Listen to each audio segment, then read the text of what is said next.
Salam, selamat pagi Bapak Ibu Saudara yang dikasihi Tuhan Yesus. Kita bertemu di minggu terakhir bulan September ini, tanggal 27 September. Bapak Ibu Saudara, kita sudah sekian lama mengikuti ibadah secara online seperti ini, dan setiap kita ditantang oleh Tuhan, setiap kita diuji oleh Tuhan melalui semua kejadian yang kita alami. Di dalam kesendirian kita dituntut untuk berjuang mengejar Tuhan dengan sendiri-sendiri, ya, tanpa pembimbingan langsung dari gembala saudara, tanpa pembimbingan langsung dari beberapa senior kita, tetapi masing-masing didorong untuk mencari Tuhan dengan sungguh-sungguh. Disitulah nilai kita masing-masing. Nah, untuk itu saya mau mengajak Bapak Ibu Saudara yang dikasihi Tuhan merenungkan satu topik lagi yang cukup kontroversial dan saudara perlu memperhatikan baik-baik. Topik yang saya bawakan pada hari ini adalah orang Kristen tidak ditentukan untuk menikmati kekayaannya. Tentu topik ini akan menyisakan suatu pertanyaan yang besar jika tidak dijabarkan dengan seksama dan menghasilkan kontroversi. Seringkali kita tidak memperhatikan satu frase dari doa Bapa kami, yaitu di dalam Matius pasal 6 ayat 11. Berikanlah kami pada hari ini makanan kami yang secukupnya. Ada kata secukupnya. Dalam doa Bapa kami, ya itu sebetulnya bukan doa yang bersifat mantra atau sesuatu yang diulang-ulang, yang dihafalkan, walaupun banyak dari kita yang suka menghafalkannya dan mengucapkan doa Bapa kami di setiap kesempatan, ya, tetapi doa Bapa kami adalah sebuah formula kehidupan yang ditawarkan oleh Tuhan kepada umatnya, kepada orang-orang yang dipilih untuk diselamatkan, orang-orang yang dipilih untuk mendapat kasih karunia atau anugerah. Di dalam ayat yang ke-11 ini saya mencuplik satu bagian dari doa Bapa kami, yaitu berikanlah kami pada hari ini makanan kami yang secukupnya. Dan saya mau mengajak Bapak Ibu Saudara untuk memperhatikan kata secukupnya dari ayat ini. Dalam terjemahan bahasa Inggris ya, dikatakan give us this day our daily bread. Ya, jadi makanan itu adalah bread atau roti, ya, karena makanan pokok di Israel pada waktu itu adalah roti. Ada kata daily bread. Nah, kalau kita lihat di dalam bahasa Yunani, ya, yang secukupnya atau yang daily ini berasal dari kata epiosion. Epiosion ini artinya nafkah penyambung hidup, seperti barang-barang yang diperlukan untuk penyambung hidup atau needful, ya. Jadi kata daily bread atau makanan kami yang secukupnya itu berbicara tentang segala sesuatu yang diperlukan untuk menyambung hidup. Orang menjadi sadar bahwa segala sesuatu yang kita usahakan atau kita cari haruslah dalam konteks untuk menyambung hidup. Artinya kita tidak diajar untuk didorong untuk mengejar segala sesuatu yang berlebihan. Sebaliknya, kita didorong untuk mendapatkan atau menghasilkan yang secukupnya.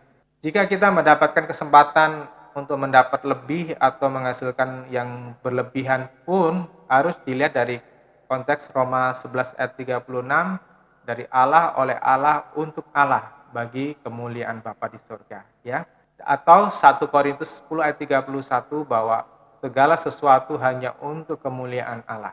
Apa yang saudara makan, apa yang saudara minum, dan apapun yang saudara perbuat, konteksnya adalah untuk kemuliaan Allah. Kita tidak berhak mengeksploitasi segala yang ada pada kita, misalnya ya, kecantikan kita, kegantengan kita, hanya untuk memuaskan hawa nafsu atau menonjolkan kebanggaan diri bahwa kita lebih baik, lebih indah, lebih cantik daripada yang lainnya. Kita juga tidak boleh mengeksploitasi kekayaan, harta yang kita dapat sendiri, kita usahakan sendiri walaupun kita dengan tekun dan berjuang keras, ya, hanya untuk mengumbar keinginan mata, keinginan daging, dan keangkuhan hidup. Juga pun kita juga tidak boleh mengeksploitasi kekuasaan yang kita dapat dari karena kita meniti karier kita ataupun kita masuk ke kencah politik dan kita mencapai ke posisi yang paling tinggi misalnya ya, itu tidak boleh digunakan hanya untuk menyamankan diri ataupun bahkan untuk menghancurkan orang lain. Karena kekuasaan itu identik dengan kemampuan untuk kita menghancurkan orang lain atau menindas orang lain. Tetapi jika kita diberi kekuasaan, kita diberi jabatan, kita harus pakai untuk kemuliaan Allah. Kata secukupnya yang digunakan LAI dalam bahasa Indonesia kita itu mengacu kepada kebutuhan sehari-hari atau daily kita. Ya, kata secukupnya atau daily sangat kuat untuk menekankan cara hidup yang tidak berlebihan atau tidak bermewah-mewahan. Yang penting untuk menjaga kebutuhan selama hidup di dunia ini dan selebihnya untuk kepentingan Tuhan. Jadi kalau saudara sudah ada sesuatu yang cukup menyangga kebutuhan ini, ya, maka lebihnya daripada yang kita sudah nikmati kita pakai itu adalah untuk kepentingan Tuhan, bukan untuk menambah-nambah kepuasan kita. Nah, saudara mesti kita memperhatikan benar apa sih kepentingan Tuhan. Kepentingan Tuhan bukan berarti bahwa Tuhan itu membutuhkan uang saudara sehingga beberapa gereja itu menekankan kepada arti perpuluhan. Orang memberi perpuluhan, oke, itu bagus orang memberi perpuluhan, tetapi jangan dipikirkan bahwa ketika kita sudah memberikan perpuluhan, maka 90% dari milik kita itu kita boleh pakai semau kita sendiri, sefoya-foya kita sendiri. Nah, apa kepentingan Tuhan di sini adalah kepentingan untuk pembangunan kerajaan Allah, kepentingan untuk menjangkau jiwa-jiwa, kepentingan untuk memuliakan Tuhan melalui kehidupan kita. Nah, itulah kepentingan Tuhan. Kata secukupnya yang digunakan oleh LAI dalam terjemahan bahasa Indonesia kita mengacu kepada kebutuhan sehari-hari atau daily. Ya, kata secukupnya atau daily sangat kuat untuk menekankan cara hidup kita yang tidak berlebihan atau yang tidak bermewah-mewahan, yang bukan sekedar hanya untuk menyenangkan diri kita sendiri. Yang penting cukup untuk menyangga kebutuhan selama hidup di dunia ini. Ya, saudara mau hidup selama 70 tahun, 80 tahun, 90 tahun, ada kebutuhan yang saudara harus siapkan tentunya. Dan selebihnya adalah untuk kepentingan Tuhan. Kalau kita berbicara tentang kepentingan Tuhan ini, kita mesti tanya apa kepentingan Tuhan. Bapak Ibu Saudara, kita mesti mengerti bahwa Tuhan itu adalah pribadi yang maha kaya. Saudara bisa bayangin ya, universe ini atau alam raya ini betapa besarnya. Galaksi, yaitu galaksi Bima Sakti atau Milky Way, itu dari ujung ke ujung, itu bisa, kalau saudara berkecepatan cahaya sekalipun, saudara butuh jutaan tahun untuk bisa mencapai ujung satu ke ujung yang lain. Betapa besarnya. Dan di dalam galaksi Milky Way atau Bima Sakti ini ada miliaran planet, kalau tidak triliunan planet seperti bumi ini yang banyak mengandung emasnya, banyak mengandung permata-permata dan mineral-mineral berharga lainnya. Saudara, jadi kalau Tuhan meremukkan sebuah planet saja untuk mencukupkan kebutuhan, kemudian mengirimkan emasnya ke bumi untuk membiayai pekerjaannya, itu sudah cukup. Tetapi Tuhan tidak mau pakai cara itu. Nah, kepentingan Tuhan itu bukan berarti bahwa kita harus menyediakan dana, misalnya kita ambil 10% dari milik kita berikan kepada gereja dan kita pakai 90% milik kita untuk kita berfoya-foya. Oh, bukan itu, saudara. Tuhan terlalu kaya untuk hanya kita kasih 10% dari pendapatan kita. Tetapi Tuhan mau hati kita diberikan sepenuhnya kepada Tuhan. Nah, kepentingan Tuhan adalah ketika kita mau hidup untuk menyenangkan hati Bapa. Nah, menyenangkan hati Bapa itu berkaitan dengan membawa jiwa-jiwa yang terhilang, jiwa-jiwa yang dalam kegelapan, jiwa-jiwa yang tersesat, itu kepada Tuhan. Itulah yang menjadi kepentingan Tuhan. Yohanes pasal 3 ayat 16 yang berkata bahwa karena begitu besar kasih Allah akan dunia ini, maka dikaruniakan anaknya yang tunggal, yaitu Tuhan Yesus Kristus, supaya barang siapa yang percaya tidak binasa, melainkan memperoleh hidup yang kekal. Itu kepentingan Tuhan. Namun banyak orang Kristen memakai Yohanes 10 ayat 10b untuk memutarbalikkan kehendak Tuhan tersebut. Ya, Kalau saya baca Yohanes 10 ayat 10 ya. Pencuri datang hanya untuk mencuri dan membunuh dan membinasakan. Aku datang supaya mereka mempunyai hidup dan mempunyainya dalam segala kelimpahan. Banyak orang memperhatikan kata kelimpahan ini dalam versi manusia, ya, dalam pikiran manusia. Kadang yang dipikirkan manusia yang disebut kelimpahan itu berarti kelimpahan materi, kelimpahan harta yang bisa dinikmati semasa hidup ini. Kata kelimpahan dalam terjemahan LAI diterjemahkan dalam bahasa Inggris itu abundantly, ya, dan biasanya baik orang yang berbahasa Inggris maupun kita yang berbahasa Indonesia ini mengartikan abundantly atau kelimpahan ini hanya sebatas sebagai kelimpahan materi atau kelimpahan uang yang berlimpah-limpah. Sehingga kita sering mendengar ada gereja yang dulu pernah saya punya tempat saya beribadah itu, kalau kita mau memberi persembahan, amplopnya suruh diacungkan ke atas, di atas kepala, kemudian song leadernya memimpin doa dan berkata, barang siapa memberi akan diberikan 100 kali lipat, 60 kali lipat. Jadi kita mempersembahkan sepertinya mau berdagang dengan Tuhan, mendapat laba 100% atau 60%. Nah, ini yang dipikirkan oleh banyak orang. Sedangkan bahasa asli untuk abundantly ataupun kelimpahan ini berasal dari kata perison atau perisos, berarti very very highly beyond measure. Artinya adalah suatu nilai atau suatu kualitas hidup yang sangat tinggi di luar jangkauan pengukuran manusia. Ini sebetulnya asli daripada asli kata abundantly, perisos atau perison. Terus kemudian kita juga sering mendengar orang mengambil ayat Matius 7 ayat 7 sampai 11 ya, tentang Bapa yang memberikan yang baik kepada mereka yang meminta kepadanya, ya, bukan memberikan ular dan kalajengking kepada mereka yang memberikan roti, ya. Kita seringkali mengkotakkan Tuhan dengan ayat ini, terus kemudian kita akan diberikan yang terbaik. Maksudnya diberikan harta yang berkelimpahan. Ini adalah pola berpikir orang yang duniawi, yang terikat dengan duniawi. Terus kemudian kita juga mendengar orang mengambil ayat dari Matius 18:18b, ya. Apa yang kamu lepaskan di dunia ini akan terlepas di sorga. Biasanya diartikan sebagai melepaskan berkat jasmani.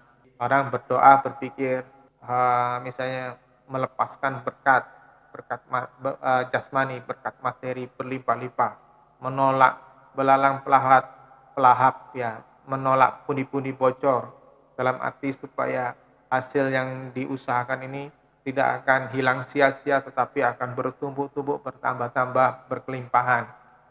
Saudara yang dikasih Tuhan, konteks yang dimaksudkan dari Yohanes 10 ayat 10b tadi tentang perisos atau kelimpahan tadi sebetulnya bukan menunjukkan kelimpahan harta atau kelimpahan kekayaan atau kesenangan hidup. Di Amerika ada banyak orang penginjil, ya, terkenal dengan ribuan bahkan mungkin jutaan pemirsanya atau orang-orang yang mendengarkan dia. Orang-orang Amerika suka mengirimkan permohonan doa melalui amplop dan kemudian mereka menyisipkan uang di dalam amplop itu. Kalau di sana orang mengirim uang dengan amplop itu aman, ya, melalui pos aman. Tidak ada yang tangan jahil untuk mengutil uang yang di dalam amplop tersebut. Nah, ada hamba Tuhan yang cukup terkenal dan berkarisma menantang orang-orang yang memerlukan doa dan mereka mengirimkan permohonan doanya dan di situ mereka selipin uang, ya, sebagai persembahan. Dan tim dari penginjil ini berkata bahwa setiap bulan mereka paling tidak mendapatkan 100.000 amplop, ya. Setiap amplop ini rata-rata ada uang di dalamnya itu $10. Bisa dibayangin kalau 100.000 surat dan dikali dengan $10 saja itu minimum, ya. Ada yang bisa memberikan lebih, maka satu hari pendapatan dari mereka $1 juta. $1 juta kali 14.000 berarti satu bulan 14 miliar. Sampai mereka tidak sempat mendoakan satu persatu, mereka hanya membuka surat terus berkata, dalam nama Yesus langsung taruh dalam nama Yesus karena saking banyaknya surat yang datang melimpah itu. Dan apa yang terjadi karena uang yang berlimpah-limpah itu, maka mereka bisa membeli 8 jet pribadi dengan harta yang berlimpah-limpah, membeli tanah yang luas dan segala macam barang-barang mewah lainnya. Apakah ini yang dimaksudkan oleh Tuhan bahwa seorang yang mengikuti Yesus akan mempunyai kelimpahan yang seperti itu? Saudara, saya tidak merasa iri sih dengan jet pribadi yang bisa dimiliki oleh penginjil tersebut, tetapi saya pikir apa gunanya 8 buah jet pribadi? Hanya menghambur-hamburkan uang sementara. Kita melihat ada di banyak tempat di dunia ini orang kelaparan, orang belum mendengarkan Injil, orang masih di dalam kegelapan, orang masih di dalam kesulitan-kesulitan, sementara kita bisa menikmati kekayaan seperti itu. Itu suatu hal yang tidak fair, ya, yang meleset dari keinginan Tuhan. Kata kelimpahan ini berarti suatu taraf hidup yang berkualitas, ya. Dikatakan very highly beyond measure. Berarti suatu kualitas hidup yang tidak dapat diukur menurut standar dunia sekarang ini. Bahkan sangat tinggi nilainya. Maka jenis kehidupan ini hanya bisa diraih bila seorang tidak lagi terikat dengan gaya tarik atau gravitasi dunia. Saudara dan saya harus bebas dari gravitasi atau gaya tarik dunia ini. Untuk supaya saudara bisa mengerti arti hidup berkelimpahan tadi atau very highly beyond measure. Memiliki kualitas hidup yang tidak tergantung kepada sanjungan orang, penerimaan orang, tidak tergantung kepada kesenangan, tetapi sebaliknya kita tergantung kepada kepuasan hati Tuhan. Standarnya Allah itu ada pada 1 Yohanes pasal yang kedua ayat 6. Barang siapa mengaku percaya kepada Yesus, dia wajib hidup sama seperti Kristus. Umat Kristen harusnya memiliki standar yang dimiliki oleh Tuhan Yesus. Gaya hidupnya Tuhan Yesus, cita rasanya Tuhan Yesus, kebiasaannya Tuhan Yesus, cara pandangnya Tuhan Yesus, cara berpikirnya Tuhan Yesus. Itulah yang menjadi standar kehidupan kita. Ya, saudara yang dikasih Tuhan bukan berarti bahwa saudara kemana-mana harus pakai baju seperti baju daster gitu ya, dress gitu, bukan. Atau saudara harus rambutnya gondrong karena kita banyak kali melihat gambar-gambar lukisan Tuhan Yesus itu digambarkan sebagai pria yang menggondrong dan mempunyai janggut yang tebal begitu. Saudara, ya bukan itu maksudnya, tetapi saudara meniru Tuhan Yesus bagaimana cara berpikirnya bahwa dia tidak tergantung kepada kesenangan dunia ini. Tetapi apa yang dia lakukan itu adalah tanggung jawab apa yang dikehendaki Bapa. Yesus berkata di dalam Yohanes 4 ayat 34, makananku ialah melakukan kehendak Bapa dan menyelesaikan pekerjaannya. Oh saudara, itu sesuatu yang luar biasa indahnya. Melakukan kehendak Bapa. Kenapa? Karena Yesus ingin menyenangkan hati Bapanya.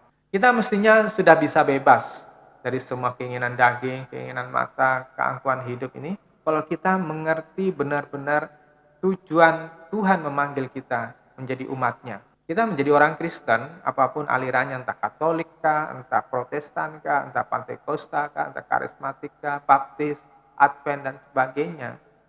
Bukan hanya sekedar kita beragama, bukan hanya sekedar kita tidak disebut orang kafir, bukan hanya sekedar kita bisa menerima janji berkat-berkat yang akan disediakan oleh Tuhan, bukan hanya itu saudara. Tetapi saudara dipanggil oleh Tuhan menjadi seorang Kristen, itu adalah untuk menjadi terang dan garam, menjadi contoh, menjadi teladan yang hidup. Maka kesenangan hidup, harta, kekuasaan, kehormatan, meski memang itu dibutuhkan selama menumpang di dunia, tetapi harus dengan kesadaran kita bukan miliknya. Ya, kita bukan memiliki itu semuanya, tetapi itu miliknya Tuhan, miliknya Allah. Satu lagi yang harus dimengerti benar supaya tidak salah tafsir, yaitu di Matius pasal 18 ayat 19 20 saya bacakan. Dan lagi aku berkata kepadamu, jika 2 orang daripadamu di dunia ini sepakat meminta apapun juga permintaan mereka, itu akan dikabulkan oleh Bapa-Ku di surga. Sebab di mana 2 atau 3 orang berkumpul dalam namaku, di situ aku ada di tengah-tengah mereka. Saudara, kita sering mendengar ada orang yang berdoa sepakat, ya sepakat meminta misalnya kesembuhan kah, sepakat kita minta keselamatan bagi bangsa, ya kita minta Tuhan memberkati usaha-usaha, ya ada 2 orang atau 3 orang berkumpul dan mereka sepakat. Saudara yang dikasih Tuhan, tentu itu tidak salah sepakat untuk kesembuhan seseorang yang kita kasih, sepakat untuk usaha yang kita rintis supaya berkembang, ya nanti bisa dipakai untuk hal yang baik gitu ya. Sepakat untuk meminta bangsa ini, Indonesia ini diberkati Tuhan, dijauhkan dari prahara seperti pandemi COVID-19 ini ya. Itu enggak masalah. Tetapi Bapak Ibu Saudara yang dikasih Tuhan, kalau kita hanya sepakat untuk perkara-perkara yang hanya dilihat oleh mata dan bisa didengar oleh telinga, maka itu adalah kesepakatan yang kerdil, ya, kesepakatan yang prematur. Jika kita memandang ayat-ayat tersebut dengan hati yang keliru tanpa memahami maksud kedatangan Tuhan ke dunia, maka kita akan terjebak pada pengejaran berkat jasmani dan materi. Artinya, untuk memuaskan keinginan daging, keinginan mata, dan keangkuhan hidup semata-mata. Ya, padahal Tuhan menyediakan berkat, menyediakan pertolongan, memberikan mujizat, bahkan di dalam Markus pasal 16 itu tanda-tanda orang percaya, ada menumpang tangan atas orang sakit dan sembuh, ya jauh dari celaka. Itu bukan hanya sekedar untuk mencari kesenangan hidup, mencari kepuasan hidup, mencari perlindungan semata-mata, lolos dari bahaya. Bukan demikian yang dimaksud oleh Tuhan. Dan saya mau katakan kepada saudara, menekankan wealthy atau prosperity adalah masalah yang sangat berbahaya bagi para bayi-bayi rohani. Kalau kita hanya menekankan kemakmuran dalam khotbah-khotbah kita, dalam firman Tuhan, atau sekedar menekankan janji bahwa Tuhan sanggup menolong dan menyelamatkan orang-orang yang meminta kepadanya, orang yang percaya kepadanya, maka itu masalah yang sangat berbahaya. Karena akan membuat orang menjadi terus bayi rohani, akan membuat orang terus menjadi prematur secara roh, ya. Karena bayi-bayi tersebut itu akan menelan mentah-mentah khotbah tentang kemakmuran, tentang kesembuhan, tentang mujizat, dengan bayangan bisa menikmati semua kenyamanan hidup ini tanpa sulit, tanpa susah-susah, tanpa usaha keras, tanpa harus menjaga hati, tanpa harus memelihara kehidupan yang kudus. Ya, seakan-akan kita bisa menikmati selamanya. Ya, seakan-akan kita tidak akan mati, seakan-akan kita akan hidup selamanya di bumi ini. Di dalam 1 Korintus 15 ayat 50, Paulus mengingatkan bahwa tubuh fana ini akan ditinggalkan di dunia ini. Aku mengatakan ini kepadamu saudara-saudara, bahwa daging dan darah tidak dapat mewarisi kerajaan Allah. Demikian juga yang dapat binasa tidak dapat mewarisi yang tidak dapat binasa. Artinya kehidupan di dunia ini tidak perlu dimanjakan dengan kelimpahan materi, karena hanya sebentar. Alkitab mengatakan rata-rata umur yang ideal itu 70-an tahun atau 80-an. Ya, selebihnya itu penderitaan. Kata Alkitab, kenapa? Karena kalau sudah tua, onderdilnya sudah banyak yang rusak, hidup susah, menjalankan kehidupan ini berat rasanya gitu ya. Tangan mulai lemah, kaki mulai lemah, nggak bisa berjalan dengan cepat, gemeteran, mudah pelupa, pikiran sudah nggak bisa konsentrasi, emosi seringkali goncang, nggak stabil, dan segala macam kekurangan, saudara. Itu sebabnya, saudara, Tuhan mengatakan tadi bahwa kehidupan di dunia ini tidak perlu dimanjakan melalui segala materi itu tadi. Ya, karena semuanya akan ditinggal, semuanya akan habis, ya, semuanya akan hilang. Kenapa tidak boleh memanjakan diri dengan kelimpahan materi? Saudara, saya kasih tahu ya, manusia lama yang telah dikuburkan bersama dengan baptisan kita, baptisan pengakuan kita kepada Yesus, dan disalibkan saat pengakuan kita bahwa Yesus adalah Tuhan dan Juru Selamat, dan kita berkomitmen mau hidup dengan Tuhan dengan sungguh-sungguh, hidup dengan kekudusan. Manusia lama ini sebetulnya sangat mudah lepas, ya, seperti kayak macan yang dikerangken. Kalau saudara pergi ke zoo, ya, ke kebun binatang, itu kan binatang-binatang buas itu kan dikerangkengin ya di dalam kandang-kandang besi gitu. Kalau macan ini sampai lepas, itu bisa membahayakan pengunjung.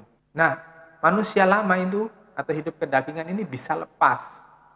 Dan kalau lepas itu bisa hidup kembali dan tidak terkendalikan. Karena apa? Kalau kita memberi makanan kedagingan ini terus dengan kita memanjakan diri kepada hal-hal yang duniawi tadi, maka manusia lama ini atau monster lama ini bisa tidak terkendali lagi. Nah, manusia lama seperti digambarkan dalam pemberontakan Adam dan Hawa di Kejadian pasal yang ketiga, atau pemberontakan Lucifer di Yesaya pasal 14 dan Yeskiel pasal 28, itu jika diberi umpan, yaitu hati atau jiwa yang tidak dikendalikan oleh firman Tuhan, itu cenderungnya ingin memberontak pada Allah. Cenderungnya ingin menyakiti hati Allah. Paulus mengingatkan selalu supaya kita mematikan potensi-potensi yang bisa membangkitkan gairah kedagingan. Misalnya di dalam Kolose pasal 3 ayat 5 sampai 8 ya.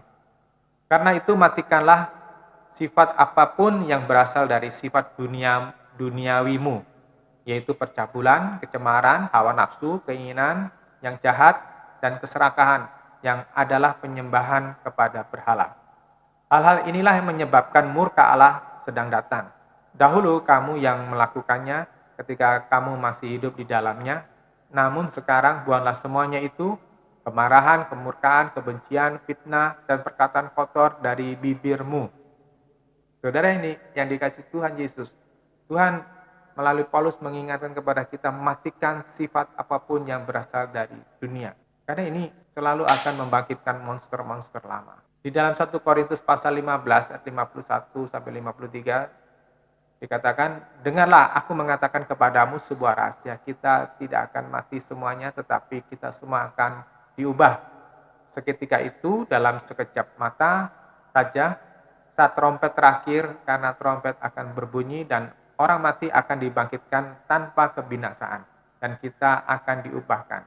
Sebab yang dapat binasa itu harus mengenakan yang tidak dapat binasa, dan yang dapat mati ini harus mengenakan yang tidak dapat mati.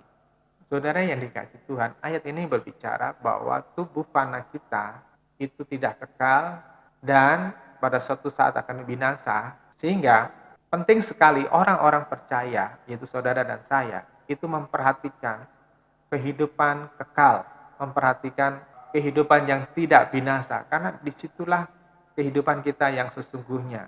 Hidup di dunia ini hanya hidup-hidupan. 70-80 tahun tidak ada artinya dibanding dengan kekekalan.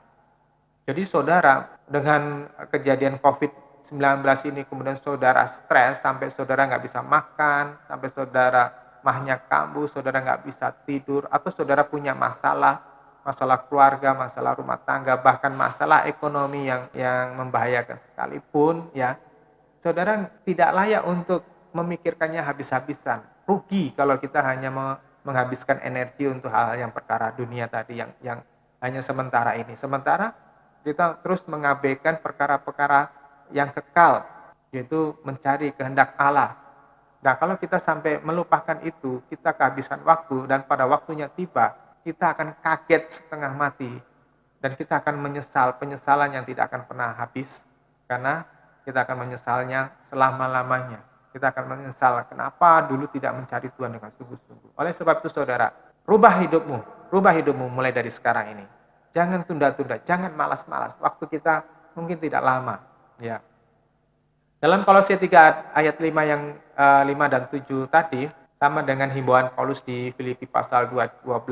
Hai saudara-saudaraku yang kekasih, kamu senantiasa taat, karena itu tetaplah kerjakan keselamatanmu dengan takut dan gentar. Bukan saja seperti waktu aku masih hadir, tetapi terlebih pula sekarang waktu aku tidak hadir. Frase kerjakan keselamatan dan matikan sifat duniawi adalah keputusan dan pilihan kita. Tuhan sekali-kali tidak memaksa orang mengambil keputusan ini.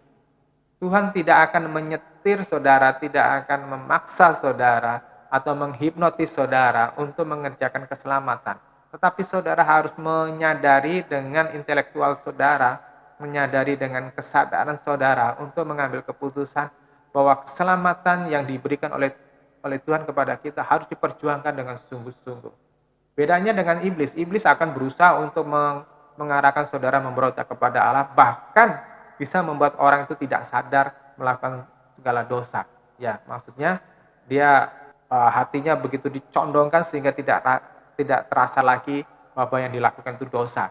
Itu iblis. Sedangkan Allah tidak. Allah memberi kebebasan kepada kita, Allah memberikan kita hak untuk memilih. Dalam Matius 19 ayat 23-24, Yesus berkata kepada murid-muridnya, "Aku berkata kepadamu, sesungguhnya sukar sekali bagi seorang kaya untuk masuk ke dalam kerajaan surga. Sekali lagi aku berkata kepadamu, lebih mudah seekor unta masuk melalui lubang jarum daripada seorang kaya masuk ke dalam kerajaan Allah." Saudara, ini di ayat ini terjadi pada waktu seorang muda bertanya, "Guru atau Rabi, bagaimana supaya aku bisa masuk surga?" Ya, Tuhan berkata, pertama, lakukan semua hukum Taurat. Jangan mencuri, jangan membunuh, jangan berzina, hormati orang tuamu, kuduskanlah hari Sabat, dan sebagainya. Dan orang muda itu berkata, "Ya, saya sudah melakukan sejak muda, Tuhan. Lalu apa lagi?" Tuhan berkata, "Kalau engkau mau sempurna, jualah hartamu, bagikan kepada orang miskin, dan ikut aku." Tapi orang muda itu sedih dan meninggalkan Tuhan karena tidak bisa melepaskan hartanya. Nah, Tuhan berkata, "Aku berkata sesungguhnya sukar sekali bagi seorang kaya untuk masuk ke dalam kerajaan surga." Ini bukan berarti bahwa orang kaya tidak bisa masuk surga. Tetapi masalahnya banyak orang kaya itu cintanya bukan kepada Tuhan, tapi cintanya kepada hartanya. Jadi menggenggam uang sekuat-kuatnya untuk kesenangannya sendiri. Sedikit sekali orang kaya mempunyai kesadaran bahwa yang dia miliki itu adalah milik Tuhan dan dia harus pakai untuk pekerjaan Tuhan, untuk kemuliaan Tuhan, untuk menolong orang. Ya, sedikit sekali. Lebih banyak yang menggunakan uangnya ini ya untuk jalan-jalan, untuk foya-foya, untuk bahkan untuk judi, untuk melakukan perbuatan-perbuatan maksiat. Tuhan telah memperingatkan di dalam Matius 19 tadi bahwa keinginan menjadi kaya itu membuat seseorang sukar masuk surga karena keinginan jadi kaya akan menghimpit firman Tuhan sehingga tidak berbuah. Itu saudara bisa baca di dalam Markus pasal 4 ayat yang ke-19. Benih-benih yang ditabur oleh Tuhan itu akan terhimpit oleh semak duri yang akhirnya mematikan benih firman Tuhan. Di dalam 1 Timotius 6 ayat 9, Alkitab mengatakan, keinginan kaya membuat orang terjatuh dalam berbagai pencobaan, jerat, nafsu yang hampa, yang mencelakakan dan menenggelamkan orang tersebut. Saudara yang dikasih Tuhan, 1 Timotius ini mengingatkan kepada kita bahwa keinginan kaya itu akan mendorong orang melakukan banyak hal yang berlawanan dengan kehendak Allah. Makanya Alkitab mengatakan bahwa akar dari segala kejahatan adalah cinta akan uang. Karena harta kekayaan dunia ini akan sangat mudah menyeret orang kehilangan akal sehatnya dan berubah menjadi gila harta. Sangat mudah manusia disesatkan melalui umpan harta kekayaan. Itu sebabnya di dalam 1 Timotius pasal 8 ayat 8 dan 10 Alkitab mengajarkan demikian. Asal ada makanan dan pakaian cukuplah. Ya, tapi saudara, saya bukan berarti bahwa saudara nggak boleh punya mobil, nggak boleh punya rumah, asal pokoknya punya makanan dan pakaian itu terus jadi gelandangan. Bukan itu maksudnya. Ya, maksud Timotius pasal 8 ayat 8 ini maksudnya cukup itu bahwa supaya kita nggak mempunyai pikiran-pikiran yang serakah, pikiran-pikiran yang akhirnya membawa kita melakukan hal yang jahat. Ya. Ayat 9, tetapi mereka yang ingin kaya terjatuh di dalam pencobaan, ke dalam jerat, dan ke dalam berbagai nafsu yang hampa dan mencelakakan, yang menenggelamkan manusia ke dalam keruntuhan dan kebinasaan. Karena akar segala kejahatan ialah cinta uang, sebab oleh memburu uanglah beberapa orang telah menyimpang dari iman dan menyiksa dirinya dengan berbagai-bagai duka. Kenapa? Menyiksa dirinya dengan berbagai-bagai duka. Ketika orang berambisi menjadi kaya, terus dia berani mengambil investasi besar-besaran dengan cara meminjam, dan ketika investasinya gagal atau runtuh begitu, dia terlilit dengan hutang, dia stres, akhirnya sakit. Nah, inilah orang-orang yang menyiksa dirinya. Terus menyimpang dari iman. Kenapa? Karena orang yang mempunyai ambisi untuk kaya, itu dia akan menghalalkan segala cara. Mulai dari korupsi, menyuap, bahkan menghabisi atau menghilangkan saingannya. dengan cara yang kejam. Itu sebabnya Tuhan Yesus mengingatkan dan mewanti-wanti kita ya di dalam Matius pasal 6 ayat 19 sampai 20. Janganlah kamu mengumpulkan harta di bumi ngengat dan karat merusakkannya dan pencuri membongkar serta mencurinya. Tetapi kumpulkanlah bagimu harta di sorga. Di sorga ngengat dan karat tidak merusakkannya dan pencuri tidak membongkar serta mencurinya. Ayat 20 menegaskan kumpulkanlah bagimu harta di sorga. Gimana caranya? Tidak ada plane atau pesawat yang terbang ke sorga. Tidak ada ATM yang terhubung dengan rekening di sorga. Ya, itu bukan secara harafiah diartikan demikian. Tetapi maksud dari mengumpulkan harta di sorga adalah sebanyak-banyaknya saudara melakukan apa yang dikehendaki Tuhan. Sebanyak-banyaknya saudara melakukan apa yang diingini oleh Tuhan. Yang menyenangkan hati Bapamu di sorga. Yang memuliakan nama Bapamu di sorga. Itulah caramu mengumpulkan harta di sorga. Itu sebabnya mengapa Tuhan berkata banyak yang terpanggil, sedikit yang terpilih. Kenapa? Karena tidak banyak orang menginginkan cara hidup yang seperti itu. Tidak banyak orang yang memberi hidupnya sepenuhnya untuk Tuhan. Yang nggak punya atau yang miskin, dia akan berjuang habis-habisan hanya memikirkan cari uang, supaya hidupnya lebih nyaman lagi. Jarang yang memiliki waktu untuk memikirkan Tuhan. Sedangkan yang sudah kaya akan terus pengen menumpuk hartanya sampai kalau bisa 7 turunan itu tidak habis ya dengan berbagai macam cara. Sampai akhirnya juga melupakan Tuhan. Jadi saudara yang dikasih Tuhan benar apa yang dikatakan banyak yang terbangkil tetapi sedikit yang terpilih. Dan juga firman Tuhan katakan sempitlah jalan menuju ke sorga atau kehidupan yang kekal sebab lebarlah jalan dan pintu membawa kebinasaan. Enggak mudah untuk masuk di dalam kerajaan surga. Enggak mudah untuk menyenangkan Bapamu di surga. Ya, itu sebabnya tadi Tuhan mengingatkan kita di dalam Matius pasal 19 ayat 23, Aku berkata kepadamu sesungguhnya sukar sekali bagi seorang kaya untuk masuk ke dalam kerajaan surga. Nah, saudara, saya mengajak kepada saudara, tibalah saatnya Anda mau memurnikan hatimu. Bahwa Tuhan haruslah menjadi nomor 1 dalam tujuan hidupmu. Kekristenan sejati bukanlah agama. Dan kekristenan yang sejati itu juga bukan agama ideal untuk orang-orang yang mau menikmati kesenangan dunia.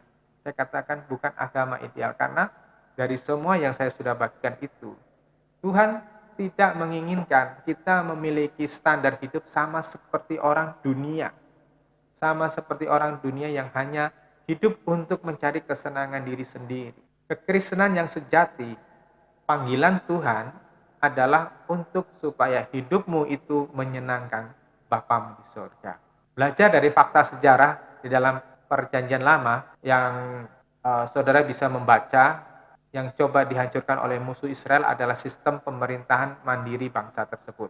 Ya, dalam sejarah Israel kita bisa melihat orang-orang Israel itu ditaklukkan oleh bangsa Asyur, Israel Utara, dan yang di selatan ditaklukkan oleh bangsa Babel. Tapi orang-orang ini tidak dimusnahkan. Orang-orang ini hanya diasingkan, dibawa ke negara mereka masing-masing, negara penakluk tadi, dan mereka hanya dijadikan budak. Tetapi mereka tidak dilarang untuk melakukan ibadah mereka. Mereka tidak dihalangi untuk mereka beribadah. Kita bisa lihat di dalam zaman Darius, ya kita bisa melihat di zamannya Esther, ya orang-orang Israel masih bisa beribadah menurut tata cara mereka. Dan di zaman Ratu Esther itu ada Holocaust mini ya, seperti di zaman Hitler. Itu pun masalahnya adalah masalah pribadi karena Haman tersinggung dengan perilaku Mordekai. Tetapi tidak pernah motivasinya adalah menghancurkan agama yang diberikan oleh Elohim Yahweh melalui Musa. Nah, ini menjadi satu perbedaan yang besar antara umat Perjanjian Lama dan Perjanjian Baru. Setelah kita membaca sejarah kerajaan Allah, maka kita bisa melihat ada satu perbedaan besar antara umat Perjanjian Lama dan Perjanjian Baru. Allah memperlakukan umat perjanjian baru itu sangat berbeda dengan umat perjanjian lama. Jika di zaman raja-raja Israel seperti Yosafat, Hizkia, serta bahkan raja yang kacau sekalipun ya, yaitu Raja Ahab, ketika ibu kota masing-masing dikepung oleh bangsa asing, Tuhan itu masih memberi pertolongan loh, masih melakukan mujizat. Orang-orang yang mengepung mereka itu dihancurkan, dihalau oleh Tuhan langsung. Mujizat besar diperagakan untuk menyadarkan bahwa Elohim Yahweh itu adalah Allah yang tidak perlu diragukan lagi. Contohnya adalah ketika Nabi Elia bertanding dengan nabi-nabi Baal di Gunung Karmel. Ya, di situ ada peragaan yang luar biasa. Dan ketika umat perjanjian lama ditindas seperti di zaman Musa, di zaman hakim-hakim, Allah bertindak untuk membela mereka. Tetapi tidak pernah di dalam sejarah ajaran agama diselewengkan sedemikian rupa, diputarbalikkan, ya, dan dihakimi seperti Alkitab kita saat ini. Saudara, coba perhatikan ya, awalnya ajaran Kristen itu berusaha dimatikan dengan kejam oleh para imam Yahudi dan oleh kaisar-kaisar Romawi, mulai dari Nero dan seterusnya. Juga bahkan raja-raja kafir lainnya seperti Raja Persia itu berusaha untuk mematikan kekristenan. Di zaman perjanjian baru awal, umat Kristen menghadapi aniaya yang fatal, ya, yang parah dari Nero dan para kaisar-kaisar penerusnya ya. Hampir-hampir tanpa mujizat besar, tanpa pernyataan kuasa pembelaan Allah. Seakan-akan Allah di zaman perjanjian baru itu diam saja, tidak peduli dengan umatnya. Dan pembantian ini berlangsung selama kurang lebih 3 abad ya. Penghancuran secara sistematis dan sangat kejam. Tetapi saudara yang dikasih Tuhan, adalah hal yang ajaib jika kekristenan bisa bertahan hingga 3 abad tanpa perlawanan pedang sekalipun, tanpa pemberontakan, tanpa melawan penguasa. Walaupun ada ribuan orang mati, ya sepertinya sia-sia, tetapi kemartiran mereka itu membawa nama yang harum bagi kemuliaan Tuhan. Ya. Sebaliknya, setelah 3 abad dianiaya sedemikian rupa, kekristenan dapat merambat dan akhirnya menguasai seluruh kekaisaran Romawi dan Eropa. Ya, walaupun pada dasarnya hanya sebagian besar hanya orang beragama Kristen saja tanpa mengerti kebenarannya. Dan saudara, tidak ada kitab lain atau ajaran lain yang mengalami serangan intelektual yang separah apa yang ditulis di dalam Alkitab atau ajaran Tuhan. Tetapi serangan-serangan intelektual yang diarahkan kepada Alkitab itu tidak pernah menyusutkan iman anak-anak Tuhan. Walaupun serangan intelektual itu bukannya menyurut dari abad ke abad, tetapi bahkan makin berkembang. Berabad-abad orang menghakimi ajaran para rasul dan menyaksikan kebenarannya, mulai dari kaum Gnostis Yunani sampai kepada para teolog liberal pada abad 18, 19, 20 yang menolak kebenaran Alkitab. Dan di dalam abad yang ke-20 kita dihantam dengan badai ateis. Ya, saudara, kalau saudara pergi ke Eropa Barat, pergi ke Australia, orang kalau ditanya apakah kamu Kristen, maka mereka akan mengatakan, sebagian besar 90% mengatakan saya tidak percaya Tuhan. Dan lebih menyedihkan lagi, setelah abad keempat, setelah gereja menjadi organisasi yang mapan, maka terjadi gelombang penyesatan yang luar biasa di mana orang mengalami sinkritisme atau pencampuran dengan budaya-budaya kafir pada waktu itu. Nah, selama berabad-abad orang-orang Kristen mengalami kekacauan seperti itu, ya baik kekacauan aniaya fisik maupun intelektual dan pengajaran. Tujuannya udah jelas, supaya orang-orang Kristen itu kehilangan iman yang benar, ya, sehingga mereka tidak bisa memberikan pengharapan dan keteladanan kepada orang-orang yang masih di dalam kegelapan. Nah, ini adalah target iblis. Kenapa? Karena kekristenan adalah satu-satunya jalan menuju ke surga, seperti yang Tuhan Yesus katakan di Yohanes pasal 14 ayat 6. Akulah jalan kebenaran dan hidup, tidak ada seorang pun datang kepada Bapa tanpa melalui aku. Itu harga mati yang tidak bisa ditawar. Walaupun nilai-nilai kebenaran, nilai-nilai universal itu sudah ditaruh oleh Tuhan di dalam hati manusia. Nilai-nilai universal itu misalnya manusia itu saling mengasihi, manusia itu tidak mau membunuh sesamanya, manusia itu harus sopan. Ya, itu nilai-nilai universal ya. Manusia harus menghormati orang tuanya. Tetapi karena naluri kedagingan kita, maka nilai-nilai universal itu biasanya luntur dan akan dikendalikan naluri dosa sebagai gantinya.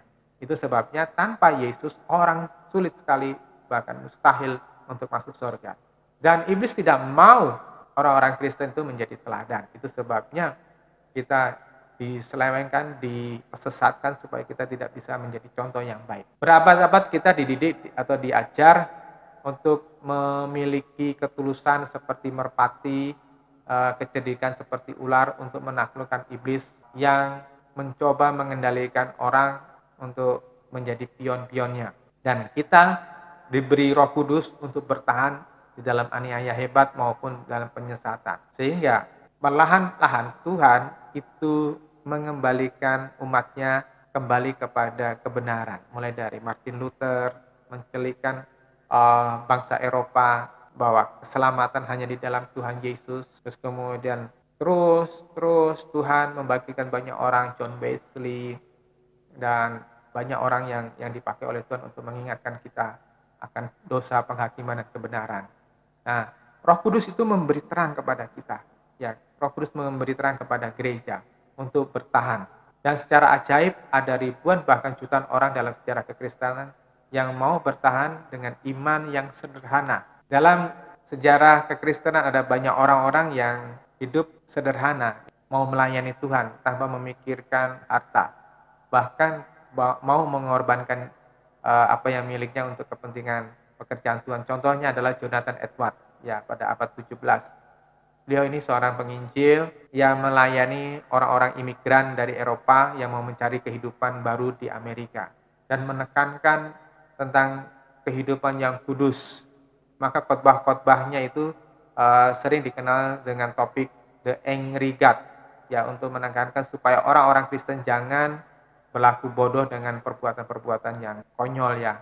Oleh karena pelayanan Jonathan Edwards itu, saudara, banyak orang-orang imigran Eropa Barat yang dulu suam-suam itu menjadi terbangun imannya. Dan sejarah kemudian 3 abad kemudian mencatat bahwa keturunan Jonathan Edwards adalah keturunan yang diberkati. Ada orang lainnya, John G. Lake, seorang misionari dari Amerika yang melayani di Afrika Selatan. Beliau ini memberikan hidupnya sungguh-sungguh kepada Tuhan, menolong banyak orang-orang Afrika supaya mereka mengenal Injil. Dia bersama dengan istrinya menginjili pedalaman-pedalaman Afrika sehingga ada 1000 gereja yang dirintis oleh beliau. Dan itu sebabnya banyak orang Afrika yang akhirnya bertemu dengan Injil Tuhan. Nah, di zaman ini gereja dan ajaran Alkitab tidak juga berhenti diterjang badai. Nah, kali ini badai yang datang adalah ajaran tentang hidup yang kelimpahan materi, kesenangan, ya buat foya-foya, bermewah-mewahan, dan tidak peduli dengan jiwa-jiwa terhilang. Banyak orang mengajarkan bahwa yang penting jadi orang Kristen tidak mengganggu orang lain. Pokoknya hidup nyaman untuk diri sendiri. Badai lainnya adalah orang Kristen dibawa untuk dipuaskan hal-hal yang mistis seperti kekuatan supranatural. Itu sebabnya orang mengejar karunia-karunia roh. Kita hidup di zaman film khayal seperti para mutan dalam film The X-Men atau superhero seperti League of Justice. Ya, maka kita belajar dari banyak pengajar mengarahkan murid-muridnya untuk mengejar karunia-karunia roh tanpa memperhatikan atau tanpa memberatkan buah-buah roh. Tuhan Yesus dan para rasul mengajarkan apa yang sebetulnya bertolak belakang apa yang kita yakini pada saat ini ya, yang kita ajarkan di zaman sekarang ini. Kenapa? Karena Tuhan dari awalnya ketika Tuhan berbicara kepada murid-muridnya dan kepada orang-orang yang mengikuti Dia, seperti di dalam Matius pasal 16 ayat 24 ya. Tuhan Yesus mengajarkan kepada kita ada 3 prinsip utama supaya orang itu diterima oleh Tuhan yang layak di hadapan Tuhan. Di dalam Matius pasal 16 ayat 24 ya. Barang siapa tidak mau memikul salibnya, ia tidak layak bagiku. Memikul salib ini berbicara tentang berani mengambil tanggung jawab. Orang Kristen yang tidak berani mengambil tanggung jawab, tidak berani memikul tanggung jawabnya, tanggung jawab dipanggil untuk melayani Tuhan, tanggung jawab untuk menjadi terang, tanggung jawab untuk menjadi garam. Tapi orang-orang yang hanya mau santai, yang mau hidupnya sendiri, maka saya mau katakan, saya mau ingatkan, orang-orang tersebut tidak layak di hadapan Tuhan. Terus yang kedua di dalam Matius 16 ayat 24, yang kedua adalah menyangkal diri. Menyangkal diri itu berbicara tentang tidak berkompromi dengan kebiasaan dunia, dengan gravitasi atau daya tarik dunia. Di dalam Matius 8 ayat 22 dan Lukas pasal 9 ayat yang ke-60, Tuhan Yesus berkata kepada seorang muda yang pengen mengikuti Tuhan, tetapi dia minta izin dulu, Tuhan biarkan saya menguburkan orang tua saya. Tuhan Yesus ngomong gini, ya, biarlah orang mati menguburkan orang mati, tetapi engkau pergilah dan beritakan kerajaan Allah di mana-mana. Apa artinya orang mati menguburkan orang mati? Gak mungkin dong orang mati jalan masuk ke lubangnya sendiri. Saudara, ayat ini mengajarkan kepada kita supaya kita tidak berkompromi dengan kebiasaan duniawi, kebiasaan-kebiasaan kafir, kebiasaan-kebiasaan yang tidak memuliakan Tuhan. Dan ini harus disangkali. Kecenderungan daging kita itu mau disenangkan. Kecenderungan daging kita itu mau dipuji. Kecenderungan daging kita itu mau dihargai. Sehingga kita nggak mau ngalah, kita nggak mau rendah hati. Nah, itu harus disangkali. Kita nggak mau susah, kita nggak mau hidup tertekan, kita nggak mau memberi orang, ya memberi kepada orang lain, karena kita mau keep uang kita sendiri supaya kita bisa foya-foya sendiri. Nah, itu harus disangkali. Kita bisa berbagi kepada orang lain. Nah, terus yang ketiga di dalam Lukas 14 ayat 33 yaitu melepaskan hak miliknya. Kalau kita tidak melepaskan hak miliknya, ya tidak layak bagi Tuhan. Ini berbicara sama dengan di Matius 10 ayat 39, yaitu orang yang tidak mau melepaskan nyawanya demi Tuhan. Saudara, nyawa ini bicara tentang sesuatu yang dicintai, sesuatu yang diandalkan, itu nyawa. Banyak orang nyawanya itu adalah hartanya, nyawanya itu kecantikannya.